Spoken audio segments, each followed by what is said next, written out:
Cette défaite de la gauche et cette défaite de la droite, c'est la défaite du libéralisme. Je m'en réjouis. Alors on va vers une crise, on va vers des chocs, des affrontements, mais ça aura la vertu de clarifier. Je pense que la politique va devenir plus facile à comprendre dorénavant.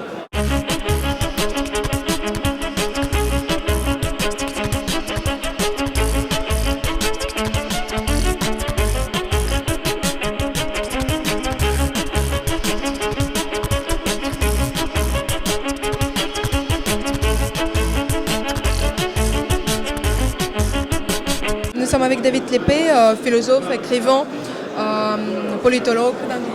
Oui. Aujourd'hui, il y a la crise, l'Europe est dans la large crise incroyable, la crise migratoire et en plus la crise idéologique. Quelles sont une des raisons de cette crise, selon vous?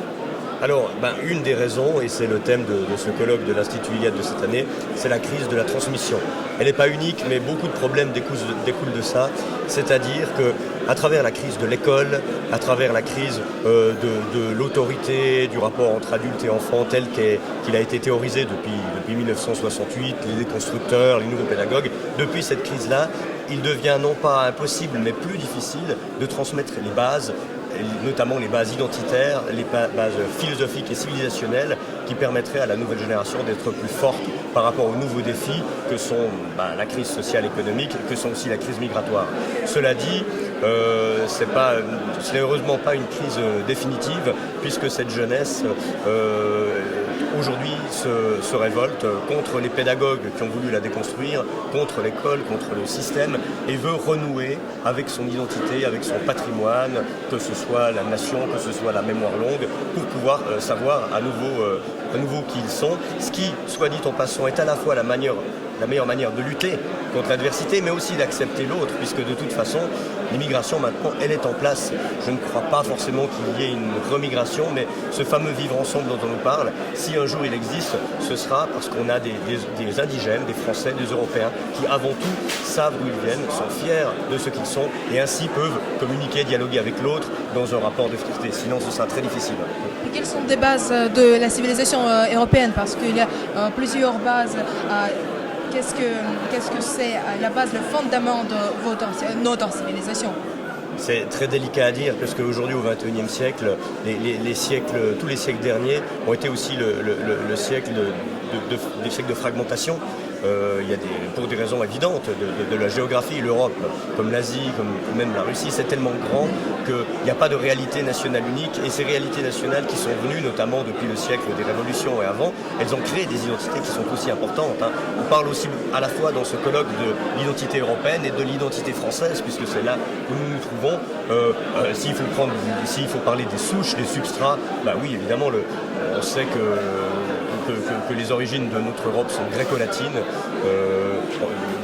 helléno-chrétiennes ensuite par rapport à d'autres souches, qui a aussi un substrat païen complexe. Tout ça, c'est un passé qui va ensuite se mixer avec les réalités des temps modernes, les réalités nationales. Il est très délicat de le définir plus précisément que ça. En disant ça, on a déjà beaucoup dit. Le reste, c'est rentrer dans le détail des peuples. Et je dis bien les peuples au pluriel, parce que peut-être que tous mes collègues ne seront pas d'accord avec moi, mais il n'y a pas un peuple européen, il y en a beaucoup, heureusement d'ailleurs.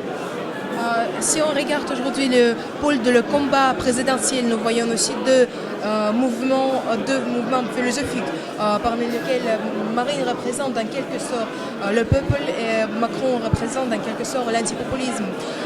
Quel est l'avenir de ce combat? Est-ce que vous croyez vraiment que c'est le combat de deux idéologies, de deux moments populistes et moments antipopulistes? Oui, je pense que vous avez très bien résumé.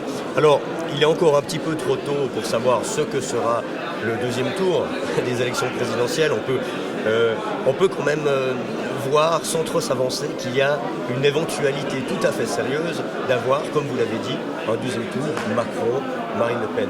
Et si ça arrive, et quel que soit le résultat final, ce sera déjà quelque part un bouleversement extrêmement positif pour nos idées, parce que ça aura prouvé que pour la première fois depuis fort longtemps dans l'histoire de cette République, au deuxième tour ne seront présents aucun des deux grands partis de la République, c'est-à-dire le grand parti de gauche, le Parti socialiste, et le grand parti de droite qu'on appelle aujourd'hui les Républicains.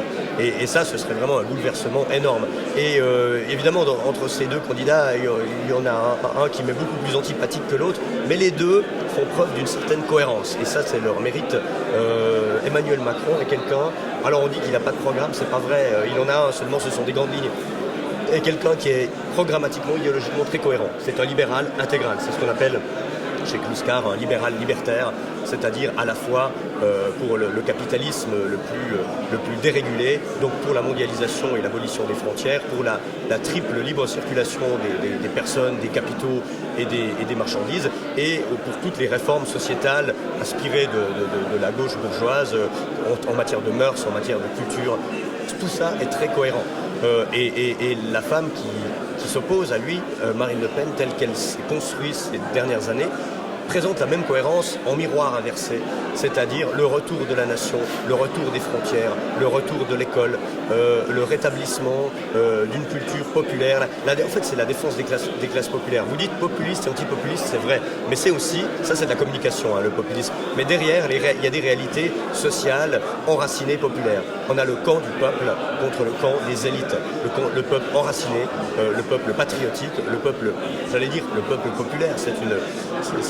C'est une formule un peu pas très heureuse. Et en face, ces élites, elles sont transnationales, sont cosmopolites, sont hors sol, sont déracinées. Cette élection, malgré tous les défauts de la République et du système électoral et de cette démocratie-là, si elle a lieu de cette manière-là, au moins, elle aura un sens. Et je pense que les gens, j'espère que les Français à ce moment-là descendront voter parce qu'ils ne peuvent pas être indifférents. On peut pas dire je suis ni pour Macron ni pour Le Pen. Bien sûr qu'on peut être pour un autre candidat, mais si ces deux-là s'opposent, ce sont deux pôles. Et là, il faut absolument choisir. Et évidemment, j'espère, je ne sais pas quelles sont ses chances, et j'espère que Macron perdra cette élection parce que c'est un homme extrêmement dangereux. Je pense que dans le camp populaire, dans le camp national, mais aussi dans le camp socialiste auquel je suis très attaché, l'ennemi numéro 1 à désigner maintenant et à battre, c'est Emmanuel Macron. Nous avons vu aussi que le parti du Front National, à l'époque, elle était extrêmement droite. Je parle de droite capitalistique, des valeurs de capitalisme du marché. Puis il y avait à 2011, à partir de 2011, la grande transformation. Et le Front d'aujourd'hui n'est pas du tout le Front de Jean-Marie Le Pen. Quels sont des changements dans le Front, dans la base idéologique? Alors oui, il y a eu un changement qui est dû au renouvellement des générations, puisque le Front National, comme tous les partis, doit être à un moment le reflet des changements de la société et le changement, notamment le remplacement des anciens cadres par les nouveaux. Ce changement que vous estimez aux 5 ou 6 dernières années, je pense que c'est assez juste, même si on pourrait remonter un petit peu avant, est dû en grande partie, entre autres, à l'influence d'un homme comme Florian Philippot, qui est une des éminences grises de Marine Le Pen et qui est un homme très intéressant, qui a une sensibilité gaulliste et de ce fait aussi une sensibilité qu'on pourrait dire sociale plus développée, sans se départir de la question identitaire, parce que l'une ne s'oppose pas à l'autre, elles vont ensemble. Comme je vous disais, le populaire, c'est à la fois la question sociale et l'enracinement identitaire. Tout ça, et de même que quand on s'élève au-dessus de ça, ces élites sont à la fois déracinées sur le plan identitaire et à la fois loin des préoccupations sociales, parce elles brassent large, elles brassent le capital. Donc ce changement, principalement, il est là. Je pense que c'est un changement positif.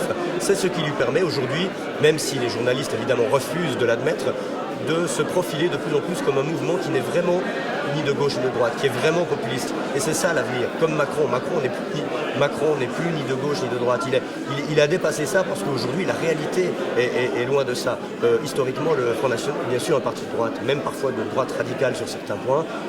Il a poursuivi, malheureusement, pendant un certain temps, une ligne, il faut bien dire, libérale. Aujourd'hui, il veut en sortir et il a raison de le faire parce que je pense que les Français ne veulent pas plus de marché, mais un marché plus régulé. Ils ne veulent pas d'une économie plus prédatrice, mais davantage de protectionnisme suite à la pression migratoire, suite aux pressions, aux diktats de l'Europe, qui est une Europe néolibérale, même si la droite ne veut pas le comprendre. Donc, elle a raison de s'avancer sur cette ligne, et j'espère que ce n'est pas que de la communication, mais que c'est sincère. Mais ça, je ne suis pas dans sa tête. Voilà, mais espérons. Si on regarde aussi le programme de Marine, elle a édité un sort d'affiche que je vous ai montré hier, où il y a un mix extrêmement intéressant. Elle tape sur le point qu'elle est la femme, elle tape sur cette identité sexe. Dans le même temps, nous voyons que dans l'Europe, il y a des mouvements féministes forts, parfois financés par le Soros, parfois par les États-Unis, les anciens élites globalistes. Quelle est la différence entre ces deux types de féminisme? Est-ce que c'est correct de nommer Marine Le Pen féministe alternative ou quelque chose comme ça? Alors, est-ce qu'on peut l'appeler féministe alternative? Je ne sais pas, mais le discours qu'elle tient maintenant sur la défense des femmes, que ça plaise ou non, a un sens. Évidemment, je ne connais pas bien son discours sur la question, mais j'imagine évidemment que dans le cadre de sa critique de la politique migratoire actuelle, elle se préoccupe des femmes, notamment des femmes des quartiers populaires, qui vivent dans un milieu de plus en plus où l'islam est de plus en plus présent. Et je pense que si le pays se laisse islamiser, on en souffrira tous, mais les femmes en souffriront peut-être encore plus que les autres, puisqu'on sait évidemment le caractère problématique du statut qui peut leur être réservé en termes de liberté, par exemple. Et aujourd'hui, toute une partie du camp national, notamment dans le nord de l'Europe, qui a une sensibilité philosophique plus libérale, on va dire, on peut le voir. On le voit déjà en Suisse, d'où je viens, mais également dans les pays du Nord, dans les pays scandinaves ou en Hollande, insiste beaucoup là-dessus, insiste sur la liberté de la femme contre l'islamisation. Ils vont parfois même jusqu'à parler de la liberté des minorités sexuelles contre l'islamisation. Il faut faire attention parce qu'on ne sait pas en quelle mesure cet objectif est sincère ou s'il vise à une récupération un peu islamophobe où tout est bon contre l'islam. Parce qu'il y a aussi une extrême droite qui joue là-dessus de manière assez malhonnête. Je ne pense pas que ce soit le cas de Marine Le Pen, mais disons, il faut se méfier aussi un petit peu de ça. Ensuite, il y a une manière de défendre les femmes qui est en rupture avec la tradition de la gauche, ça c'est vrai, et elle l'incarne de sa manière. C'est-à-dire qu'aujourd'hui, la défense de la femme, ce n'est pas la théorie du genre, ce n'est pas l'indifférenciation des sexes, ce n'est pas l'éloge d'une personne neutre et inexistante, ce n'est pas la lutte contre la nature, ce n'est pas la thèse de la déconstruction. Non, je pense que... Alors, je ne sais pas si on peut appeler ça du féminisme, mais je pense que la défense de la femme aujourd'hui, elle passe au contraire par une fierté identitaire sexuelle, la fierté d'être une femme, la revendication d'avoir dans bien des domaines un statut égal, que ce soit en termes de salaire, en salaire de droit, c'est des revendications tout à fait légitimes et sur lesquelles des efforts restent encore à faire, notamment dans le monde du travail, mais non pas au prix de son reniement, mais au prix de son exaltation. Et pareil pour les hommes qui doivent exalter le fait d'être homme de la même manière, car c'est à cette seule condition qu'on peut vivre ensemble en bonne entente et même en amour, sans que ce soit la guerre idéologique. Et c'est à cette seule condition, je pense aussi, que peuvent demeurer des éléments aussi importants que le rapport de séduction. Parce que le jour où, mais ce jour n'arrivera pas, je n'ai pas peur, mais le jour où on nous aurait fait croire vraiment qu'il n'y a plus d'hommes et plus de femmes, qu'est-ce qui nous poussera à nous séduire? Qu'est-ce qui nous poussera à nous aimer? Ensuite, qu'est-ce qui nous poussera ensuite à fonder des familles, à régénérer nos peuples? On n'aura plus aucune raison de le faire. Mais la famille, ce n'est pas la catégorie de la société libérale, donc nous aurons les robots. Et c'est pour ça, comme vous le dites, que des groupes comme Soros ou d'autres groupes mondialistes ont intérêt à financer certains projets, décourager la famille, en tout cas décourager la famille occidentale, parce que ensuite pour la remplacer, puisqu'il y a une substitution de peuplement qui se fait du fait qu'on n'encourage pas, ni socialement, ni idéologiquement, le renouvellement démographique à travers les assurances sociales, à travers les assurances maternité et à travers un discours familialiste qui est aujourd'hui extrêmement mal vu, sauf si ça s'adresse aux autres. C'est-à-dire aux non-européens, où on va dire « Ah, c'est bien, ils ont une tradition enracinée, ils ont des racines. » Et c'est vrai. Mais pourquoi en faisant preuve, ça devrait être diabolisé comme quelque chose de réactionnaire? Là, il faut se poser la question. Et effectivement, comme vous le suggérez, le fait que certains de ces groupes, et vous en connaissez aussi à l'Est, soient financés par ces gens-là, en dit long sur leur projet. Il y a une chose d'extrêmement importante. Cette mouvement féministe, d'habitude, elle vient de la milieu de gauche, ils sont communistes, anciens communistes. Par exemple, les femmes, elle était évoquée dans le parti des gauches, je parle de parti idéologique. Et on voit aujourd'hui la crise de la doctrine gauche. Oui. Quelles sont les raisons pourquoi? Qu'est-ce qui s'est passé avec la gauche, comme l'idéologie, comme les partis? Qu'est-ce qui se passe? C'est-à-dire que, en fait, aujourd'hui et depuis quand même bien 30 ans, la gauche est redevenue ce qu'elle était à l'origine, c'est-à-dire l'aile gauche d'un système libérale au sens très large, avec ce qu'elle était au tout début, depuis la Révolution française, et ensuite ce qu'elle a cessé d'être au cours du 19e siècle, et même, je dirais même à la fin du 19e siècle, quand elle a tendu la main au mouvement ouvrier, parmi lesquels on trouvait les syndicalistes, les communistes, les socialistes, les anarchistes aussi, et qu'ils ont fait un bout de chemin ensemble.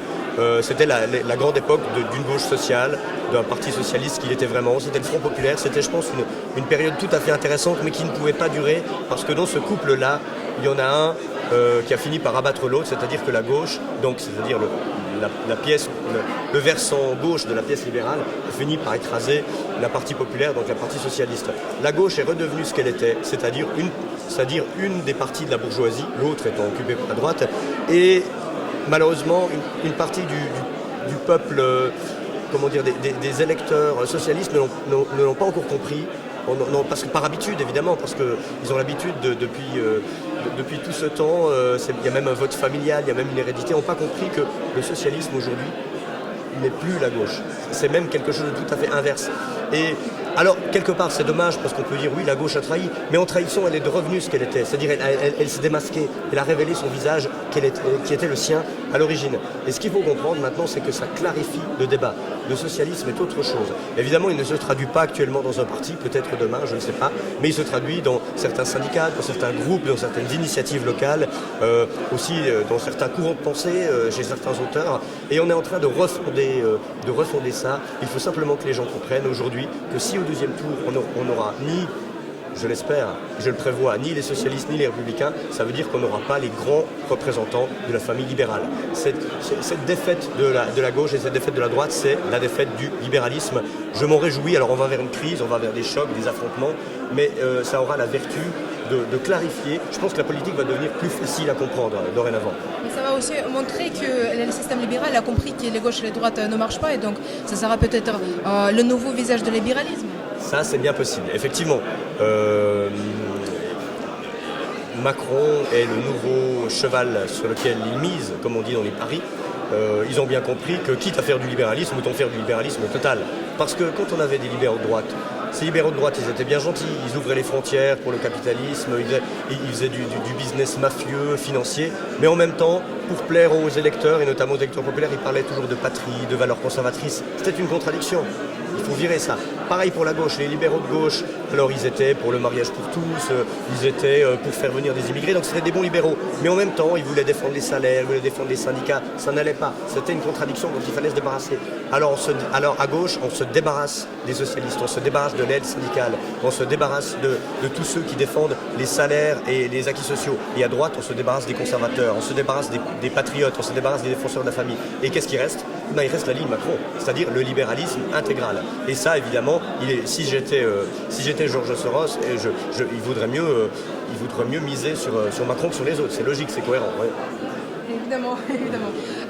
Et la dernière question sur la colloque, quelle est la nécessité d'être présente et d'avoir les colloques comme ça en France, et qu'est-ce que ça change? Il y a un an, on a parlé ici à un colloque sur la Renaissance européenne culturelle. Oui. Aujourd'hui, nous voyons un discours plus critique parce que l'Europe fait le mouvement vers l'abîme. Le champ métapolitique, le champ philosophique que nous avons aujourd'hui, qu'est-ce que ça change? Alors il est important d'organiser ce genre de colloque parce que c'est une synthèse, ça réunit beaucoup de gens qu'on ne voit pas forcément en même temps, qui expriment leur point de vue, et je pense que c'est important de le faire à une époque où on organise peut-être moins de conférences physiques parce qu'on a l'impression qu'Internet nous a beaucoup libérés. C'est vrai qu'Internet nous a libérés, mais il ne faut pas... On ne peut pas agir, militer, agir pour son peuple en regardant simplement des vidéos YouTube, même si c'est très bien de le faire. Aujourd'hui, on a accès aux livres, on a accès aux vidéos, beaucoup plus qu'avant, grâce à Internet. C'est une très bonne chose, mais ça ne doit pas on ne doit pas se cultiver et se construire uniquement dans son bureau ou dans sa chambre, parce que sinon, on coupe le lien social. Venir ici, c'est pas simplement écouter une conférence qu'on pourrait regarder sur Internet, parce qu'elles sont toutes filmées et gratuites. Non, c'est aussi rencontrer ces gens-là, les auteurs, rencontrer le public. C'est une occasion sociale. Ça permet ensuite, on a aussi un stand avec effectivement des médias dissidents, des éditeurs. Ça permet aussi d'entrer en contact avec tous ces gens, de participer de manière plus active à ce long mouvement, d'organiser du réseau, comme les militants politiques l'ont fait pendant des siècles. Le grand siècle des idéologies qui était le XXe siècle n'avait pas Internet, et on voit que les gens se déplaçaient beaucoup, étaient prêts à mettre un peu d'argent pour assister à une conférence, pour acheter un livre physique, etc. Il faut vivre avec les deux, mais il ne faut pas oublier la base reste humaine. Et l'avantage d'un colloque sur une chaîne YouTube, c'est le caractère humain et c'est le lien social, c'est important. Nous pouvons dire que la formation, c'est ça, ici il y a la formation d'une nouvelle Europe résistante à cette vague du globalisme libéral total. Oui, c'est vrai. Alors, le colloque de l'Institut Iliade a une vision élitiste revendiquée, qui n'est pas forcément la mienne, mais ils en font aussi, c'est-à-dire qu'ils forment des cadres triés sur le volet, comme ils l'ont dit, c'est-à-dire c'est vraiment des gens, c'est des étudiants, des jeunes gens, mais aussi ouverts à tous, à qui on va demander beaucoup, un vrai travail, de façon à pouvoir mériter de ça, ce qui était d'ailleurs un petit peu la stratégie de base de la nouvelle droite à l'origine, c'est-à-dire créer des élites pour les avoir à des postes clés. Je ne sais pas si on y arrivera, mais c'est bien d'essayer. Mais je pense qu'il faut viser plus large, il faut aussi s'adresser au grand public. Et ce colloque s'adresse au grand public, je pense. Je pense que chacun peut venir ici trouver ce qu'il y cherche et en même temps s'abreuver de littérature dissidente. Donc oui, il est important de voir ça non seulement comme une manière de s'instruire et de se cultiver, mais comme une manière de se former. On parle de transmission, transmettre ou disparaître. La transmission, c'est la formation des jeunes par ceux qui ont quelque chose à leur apprendre, ou qui savent qu'il y a une autorité à faire valoir. Comme c'est dit en Russie, nous allons prier pour ceux que l'Europe va avoir à la Renaissance. Je vous remercie. Je vous remercie.